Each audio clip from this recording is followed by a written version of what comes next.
The deep squat. The deep squat pattern is part of many functional movements. It demonstrates fully coordinated extremity mobility and core stability, with the hips and shoulders functioning in symmetrical positions. While full deep squatting is not often required in modern daily life, general exercise and sport moves, active individuals still require basic components of the deep squat. Stand tall with your feet shoulder width apart and toes pointed forward. Grasp the dowel in both hands and place it on top of your head, so your shoulders and elbows are at 90 degrees. Press the dowel so that it is directly above your head.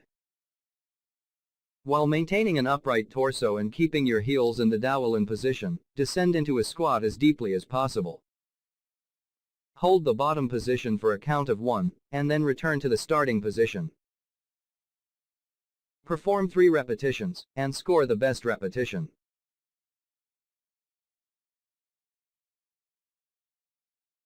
Scoring the deep squat. You score a 3 if your torso is parallel with the tibia or toward vertical. Your femur is below horizontal. Your knees do not track inside your feet. The dowel is aligned over your feet. You score a 2 if your torso is parallel with the tibia or toward vertical. Your femur is below horizontal. Your knees do not track inside your feet. The dowel is aligned over your feet. Your heels are elevated. You score a 1 if your tibia and torso are not parallel. Your femur is not below horizontal. Your knees track inside your feet. The dowel is not aligned over your feet. You receive a score of 0 if pain is associated with any portion of this test. In this case, a medical professional should perform a thorough evaluation of the painful area. The hurdle step pattern is an integral part of locomotion and acceleration. Although we do not step to this level in most activities, the hurdle step will expose compensation or asymmetry in stepping functions. The hurdle step test challenges the body's step and stride mechanics, while testing stability and control in a single stance. Setup. To begin the test, use the dowel to measure the height of the tibial tuberosity. Slide the hurdle's marking cord to the tibial tuberosity height measured, and adjust the other side until the cord is level and displays accurate tibial tuberosity height on both indicators. Stand tall with your feet together and toes touching the test kit. Grasp the dowel in both hands and place it on top of your head, so your shoulders and elbows are at 90 degrees. Then, while maintaining your hand position, lower the dowel to the base of the neck and across the shoulders. While keeping an upright torso, raise the right leg and step over the hurdle, making sure to raise the foot towards the shin, and maintain foot alignment vertically with the ankle, knee and hip. Touch the floor with your heel and return to the starting position while maintaining the same alignment. Perform 3 repetitions on each side, and score the best repetition.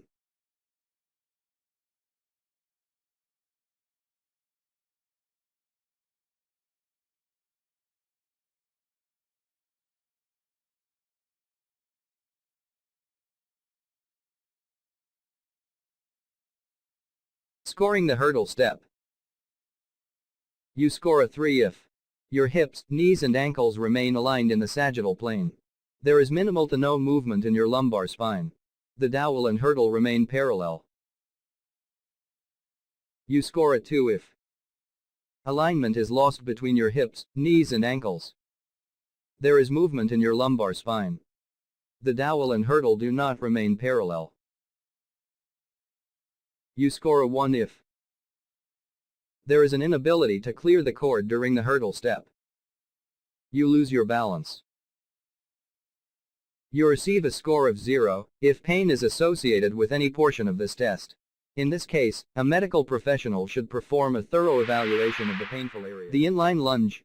The inline lunge pattern is a component of the deceleration movements and direction changes produced in exercise, activity and sport. Although the inline lunge explores more movement and control than many activities require, it provides a quick appraisal of left and right functions in the basic pattern. It is intended to place the body in a position to focus on the stresses as simulated during rotation, deceleration and lateral movements. To begin the test, use the dowel to measure the height of the tibial tuberosity. Step onto the center of the board with the right foot and your toe on the 0 mark.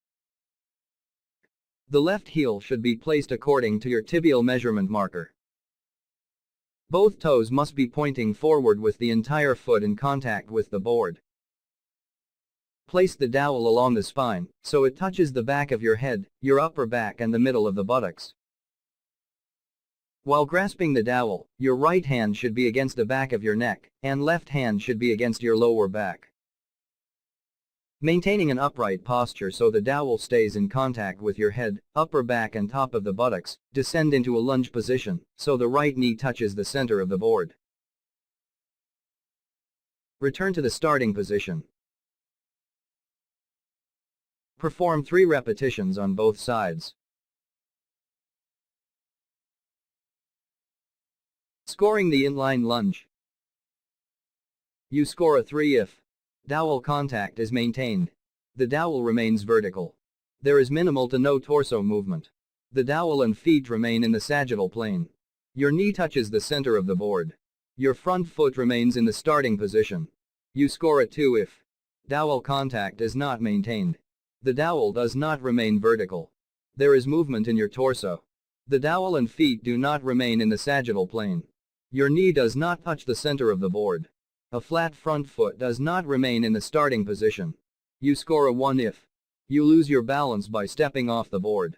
You are unable to complete the movement pattern. You are unable to get into the setup position. You receive a score of 0 if pain is associated with any portion of this test. In this case, a medical professional should perform a thorough evaluation of the painful shoulder mobility. The shoulder mobility pattern demonstrates the natural complementary rhythm of the scapular-thoracic region, thoracic spine and rib cage, during reciprocal upper extremity shoulder movements. First, measure your right hand from the distal crease to the longest digit to determine the hand length. Stand tall with your feet together and arms hanging comfortably. Make a fist so your fingers are around your thumbs. In one motion, reach the right fist over the head and down your back as far as possible, while simultaneously reaching your left fist up your back as far as possible. Do not creep your hands closer after the initial placement. Scoring the shoulder mobility. You score a 3 if your fists are within 1 hand length apart. You score a 2 if your fists are within 1.5 hand lengths apart.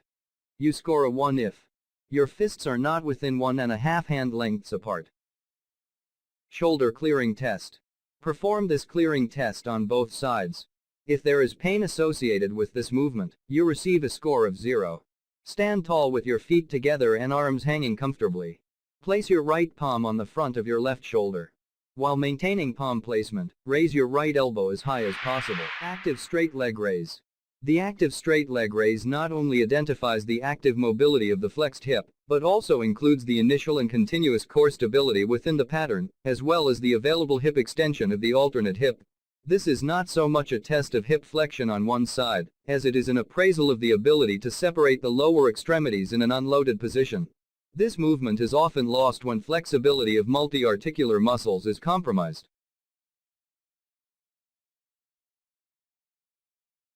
Lie flat with the back of your knees against the board, feet together and toes pointing up. Place both arms next to your body with the palms facing up.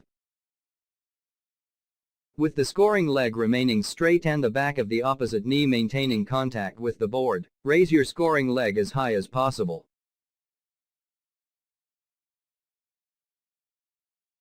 Perform 3 repetitions on both sides, and score the best repetition.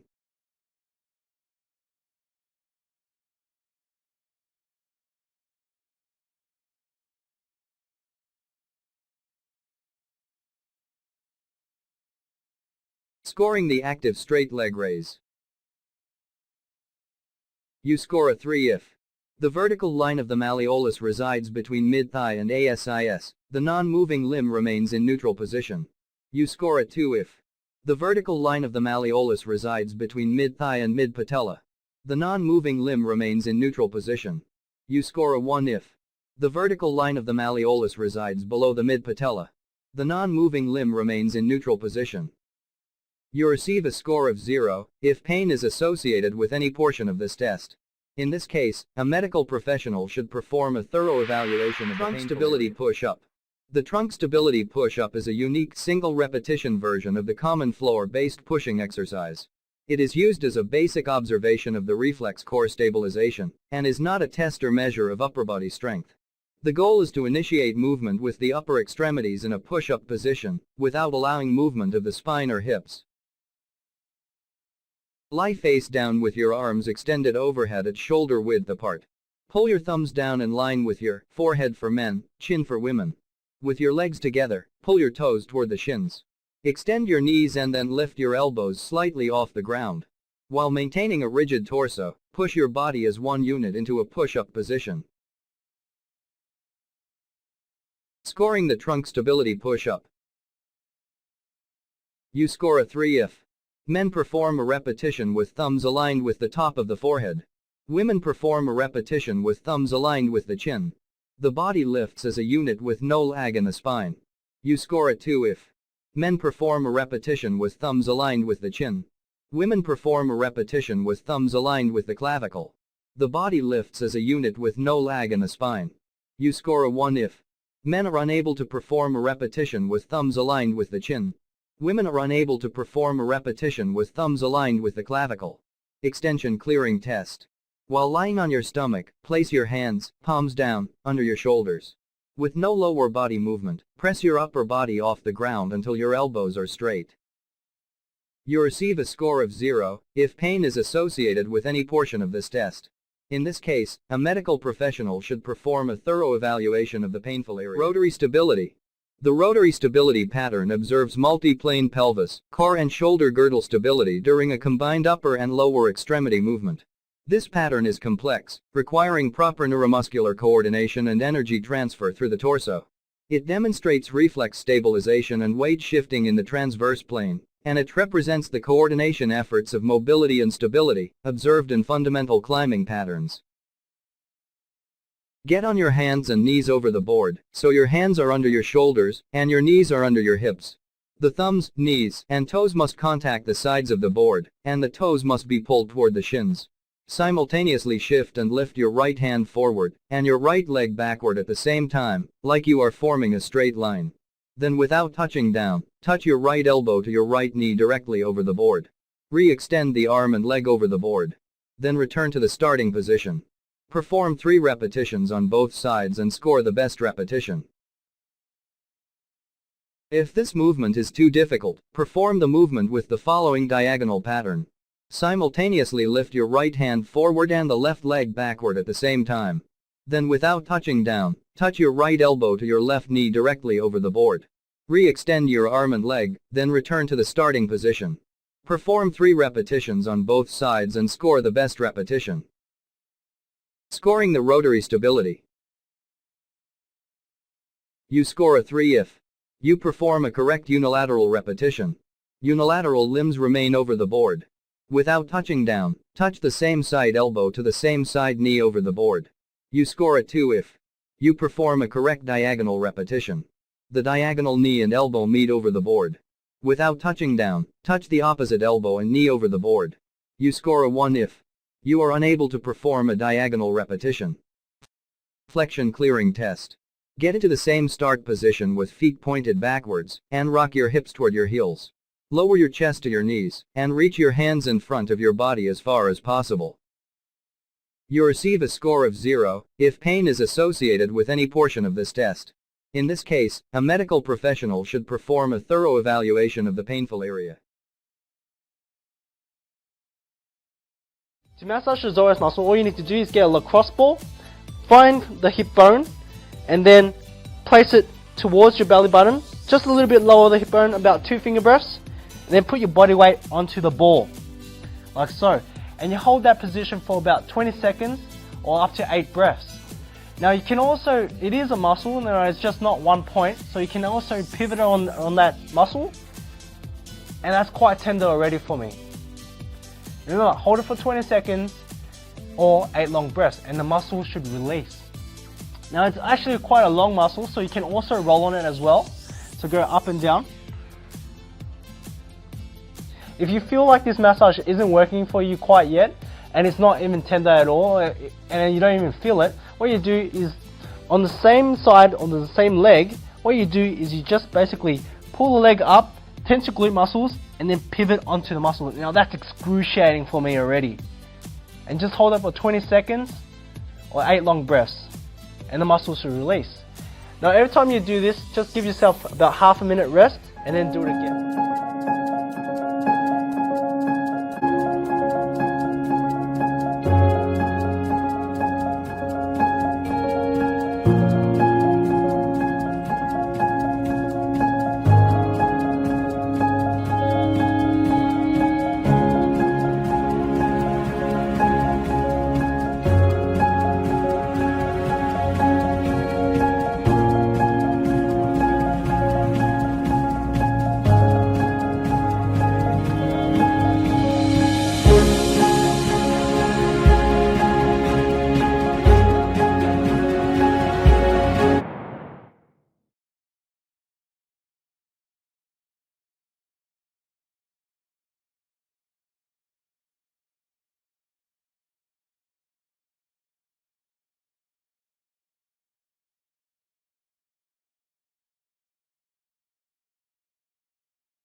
The movement screen better than anything else I know, so we're just doing a few more. I thought the movement screen honored to get up, but go ahead. So all we're going to do is what everybody's doing anyway. We're just going to roll into a standard get-up position, press it up, lock it in.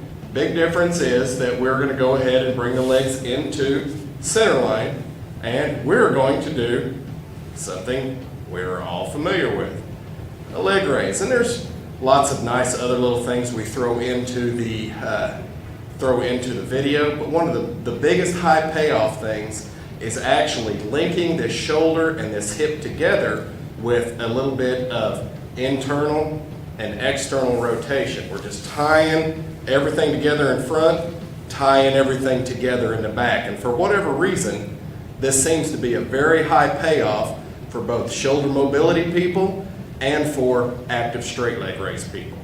And those are the two mobility This things. exercise will train you to touch your toes. Start with a board or something that is solid and about 2 inches thick on the ground in front of you. You will begin by placing your toes on the board, heels on the ground, and a towel or small ball between your knees. Make sure that your feet are firmly together, as this is important. To begin, control your core and sit backwards slightly as if you are going to sit on a chair. You should be flexing at your hips, not your low back. Next, start to pull yourself down using your hip flexors in front of your hips to do so. Continue pulling yourself down until you can no longer get any further, and at this point, squeeze the towel as hard as you can and pull yourself down more. Continue squeezing and pulling down until you reach your toes. If you have to, you can bend slightly at the knees, but you must touch your toes. Repeat 3 to 5 times. Next, walk across the board so that your heels are on the board and your toes are on the ground. Repeat the process exactly as before, making sure you touch your toes. Do this for 3 to 5 times as well. Finally, walk forward so that both heels and toes are flat on the ground. Repeat the procedure again, making sure you touch your toes again.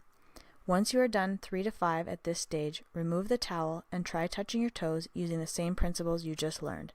It may take several days of doing this before you can touch your toes, so hang in there and keep trying.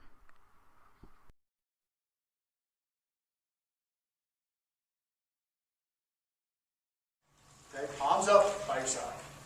So palms up by your side, knees on the board. Now we put the board under the knees just to give them some feedback. Some people may not be able to get extension. Some people may have really hypertrophy calves or quads where the knee may not be able to touch the ground.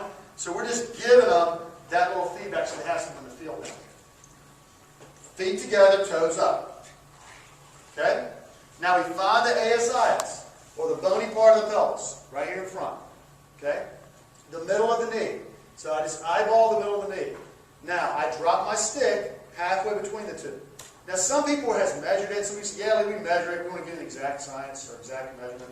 You know what? I did a little pilot study of my own one time with some people, and we found by measuring it and by dropping the stick, it was the same. No difference in one way or the other. So you can just eyeball it, drop the stick halfway.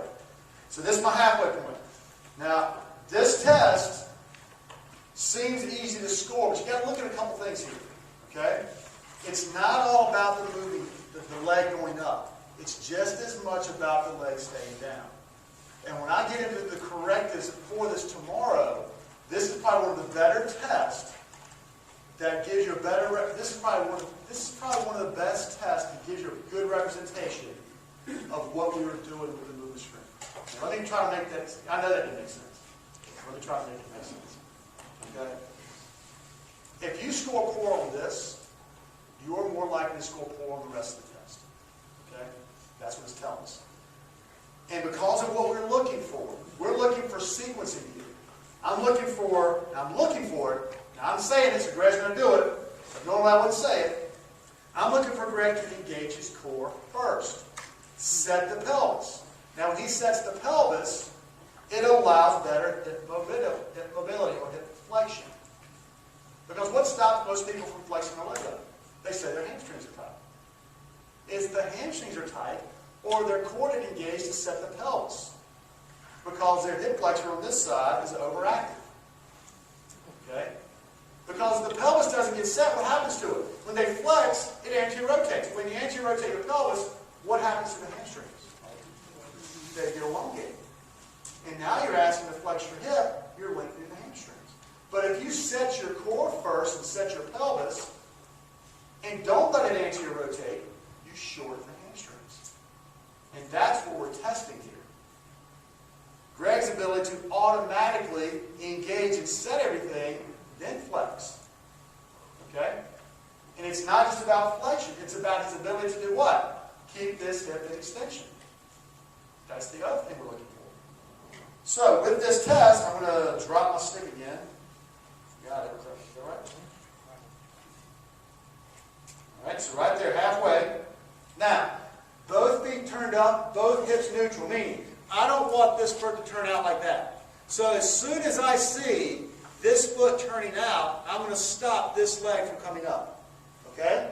So I'm going to get Greg to raise his left leg nice and easy. Stop. And I'm going to drop the stick. You don't have to drop the stick back. Let me talk about that for a second, because that really confuses people. And I think it's partly because how I wrote it up in the book.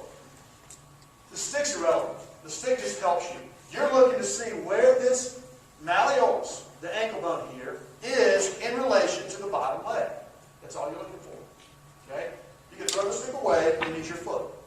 Use my hand. It doesn't matter. Okay? The stick just makes it easy. So I don't want the stick to be confusing, because some people say, well, where do I move the stick? You don't need to move the stick. You're just looking to see where in relation to this leg is his malleolus or is his ankle bone. Okay?